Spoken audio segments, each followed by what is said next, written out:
Chers tous, c'est un jour de colère en ce dimanche 22 janvier, un jour de colère et un jour de grande tristesse.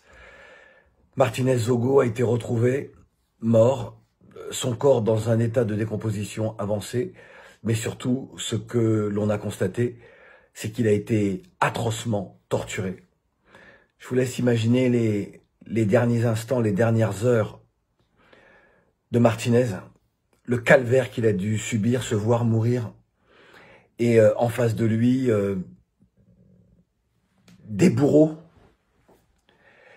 avec évidemment derrière tout cela un ou des commanditaires qui ont ordonné l'assassinat de cet homme qui n'avait, j'ai envie de dire, qu'un amour dans sa vie, c'est l'amour de son pays, et voir en sorte que son pays fonctionne mieux. On va revenir sur la torture, je vais essayer de ne pas être trop long, mais je voudrais vous rappeler, il y a un petit peu plus de 2 ans, j'avais dénoncé le crime de 2 femmes et de 2 enfants, dont un bébé, par des soldats de l'armée camerounaise. À ce moment-là, durant 2 mois, j'ai été traîné dans la boue, ma famille a été insultée, menacée, ça a été horrible, mais je savais que j'avais raison. Ces soldats ont été arrêtés. Je ne sais pas où en est aujourd'hui l'affaire, judiciairement parlant, puisque je pense qu'ils vont comparaître devant une juridiction militaire, mais en tout cas, ils ont été arrêtés.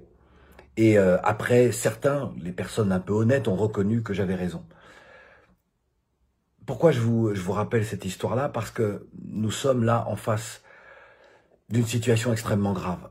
Il y a déjà Brian Fombor, qui lui a été tué, et même si l'affaire a fait grand bruit au Cameroun, elle n'a pas fait grand bruit à l'extérieur du Cameroun. Elle n'a pas fait suffisamment de bruit sur le continent, elle n'a pas fait suffisamment de bruit en Europe, et elle n'a pas fait suffisamment de bruit chez moi, ici, d'où je vous parle, en France. Et lui aussi a subi le pire. Je pense également à Samuel Ouazizi, ce journaliste de la zone anglophone, qui a été lui-même, au bout de 10 mois de détention, 10 mois de torture, a été tué. Et pour moi, c'est un assassinat. Je voudrais faire une comparaison avec la jeunesse iranienne. Je sais que beaucoup sur mes réseaux sociaux, lorsque j'ai publié mon soutien à cette jeunesse iranienne dans la rue, refusant qu'une femme soit tuée parce qu'elle a mal mis son voile, vous imaginez. Et beaucoup n'ont pas compris qu'il y avait un lien entre cette jeunesse qui a envie de vivre autrement et bien des jeunes sur le continent qui en ont assez des pouvoirs politiques qui les oppressent, qui les empêchent de vivre comme n'importe quel jeune du monde, d'avoir les mêmes ambitions, d'avoir les mêmes aspirations et d'avoir la même possibilité de réussir. J'étais très étonné que beaucoup ne comprennent pas et soient dans une accusation de l'Occident, en disant c'est de la propagande occidentale, c'est de la propagande occidentale. Vous savez, moi je suis un peu plus vieux que bon nombre d'entre vous, et lorsqu'en 79 l'ayatollah Khomeini a pris le pouvoir, j'étais déjà très politisé, j'avais 15 ans, et nous étions contre le fait que le Shah d'Iran soit le suppôt de l'Occident en Iran et oppresse son peuple. Donc on était pour qu'il y ait un renversement du Shah d'Iran en 79. Nous sommes en 2023 et vous avez une jeunesse qui subit, peut-être pire encore, une oppression de la part d'un pouvoir. Et cette jeunesse-là, alors que sa colère, que sa révolte soit traitée dans les journaux d'information des médias d'Occident, oui, et alors? Je suis très étonné surtout qu'en Afrique, on n'en parle pas plus pour comprendre comment un peuple, une jeunesse déterminée peut changer la face des choses. Parce que je pense que cette jeunesse iranienne ira jusqu'au bout de son combat et ne lâchera rien parce qu'elle n'en peut plus aujourd'hui. Alors je me suis interrogé à savoir est-ce que la jeunesse africaine également n'en pouvait plus? Ou est-ce que finalement, même face à des pouvoirs qui l'oppressent, à des systèmes qui l'empêchent de vivre comme elle doit vivre, légitimement, à des hommes et des femmes qui ont le pouvoir politique, économique et autres, qui ne vivent que pour leur clan et qui bafouent les droits de la majorité de la population? Est-ce que finalement l'Afrique arrivait et l'Afrique francophone, arrivait à se contenter de cela en se disant « Ah ben, un jour ils partiront, personne n'est éternel », en acceptant que leur propre vie soit hypothéquée, que la propre vie de leurs enfants soit hypothéquée, et que peut-être encore les générations futures voient leur vie hypothéquée à cause de gens qui ne veulent que conserver le pouvoir. Et on va être très clair, conserver le pouvoir, c'est conserver la main dans la caisse. Martinez Zogo a été torturé, a été tué. Et encore une fois, je vous demande d'imaginer le calvaire de ce jeune-là. Je dis jeune parce qu'il n'était pas en âge de mourir. Tout comme vous devez imaginer le calvaire de certains jeunes en Iran. Vous savez, ce jeune qui a écrit à son père en disant « Papa, les sentences viennent d'être prononcées, je suis condamné à mort, mais ne dis rien à maman. » Vous imaginez ça? Imaginez que vous soyez le parent de cet enfant-là, le parent de tous ces jeunes que l'on pend tous les jours en Iran, parce qu'on leur dénie le droit de dire qu'ils n'acceptent plus d'être oppressés. Et c'est une jeunesse qui est très éduquée, la jeunesse iranienne, contrairement à bien des jeunesses sur le continent. La jeunesse iranienne est très éduquée, c'est pour ça qu'elle ne lâche pas. Et moi, aujourd'hui, je voudrais que l'on ne lâche rien en ce qui concerne l'affaire Martinez Zogo.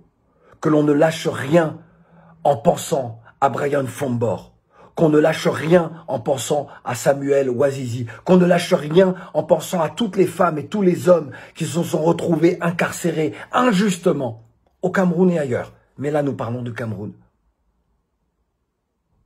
Toutes celles et tous ceux dont on ne connaît pas les noms parce qu'ils n'ont pas de relais dans les médias, et vous dire que ce n'est pas normal ce qui se passe. Ce n'est pas normal. Alors, est-ce qu'on va rester encore dans des révoltes sporadiques sur des réseaux sociaux? Est-ce que l'on va juste s'offusquer de ce qui est perpétré, mais on va s'offusquer et se mettre en colère durant 1 semaine, 2 semaines, et après, chacun retourne à ses occupations, retourne à son oppression quotidienne et qui perdure? Ou est-ce que certains vont se dire au pays, maintenant ça suffit.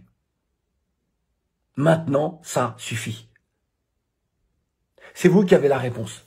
Parce qu'en réalité, j'essaie de mesurer mon propos, et c'est difficile, face à tant de tortures et tant de morts, parce que je ne suis pas citoyen camerounais. Parce que, et je lis dans les commentaires de celles et ceux qui ont répondu à ma précédente publication, et qui disent « on a peur, parce qu'on peut nous enlever, on peut nous tuer, on peut nous torturer, on peut faire du mal à notre famille ». Alors je parle pour vous. Alors je suis votre voix. On m'interdira probablement de venir au Cameroun. Je subirai ce que j'ai subi déjà il y a 2 ans lorsque j'ai dénoncé les crimes de ces 2 femmes et de ces 2 enfants, dont un bébé, tués par des soldats froidement. C'est pas grave. Si je dois être votre voix, eh bien je serai votre voix. Et j'espère que d'autres également, qui ne risquent pas ce que certains au Cameroun risquent, pourront se lever et dire « je serai également votre voix ». Parce que justice pour Martinez Zogo, justice pour Martinez Zogo, justice pour Martinez Zogo, justice pour Martinez Zogo. Alors tout le monde debout.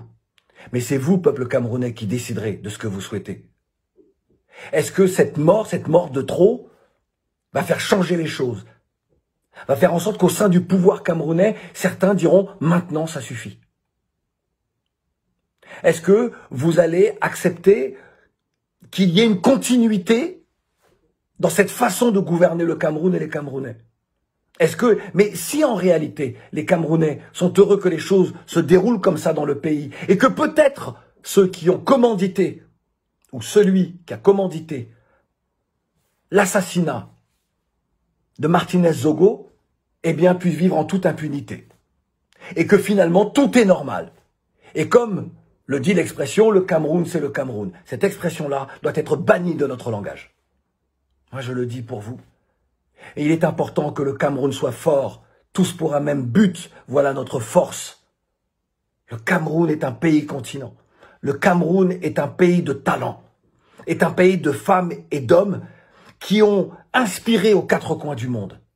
Comment se fait-il que ce pays soit dans un tel état? Comment l'expliquer? Est-ce un manque de détermination des Camerounais?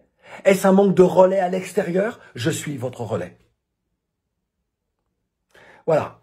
J'ai été long, je voulais être beaucoup plus court. Maintenant, c'est vous qui décidez. En ce qui concerne Martinez Zogo, nous, en tout cas, à l'extérieur du Cameroun, on ne laissera pas faire. On fera en sorte, on fera tout ce qu'il faut pour que le commanditaire ou les commanditaires, pour que le bourreau, parce que c'est bien de cela dont il s'agit, Martinez a été torturé, le ou les bourreaux soient traduits en justice et que leur nom soit à jamais souillé pour leurs familles et leurs enfants. J'ai dit.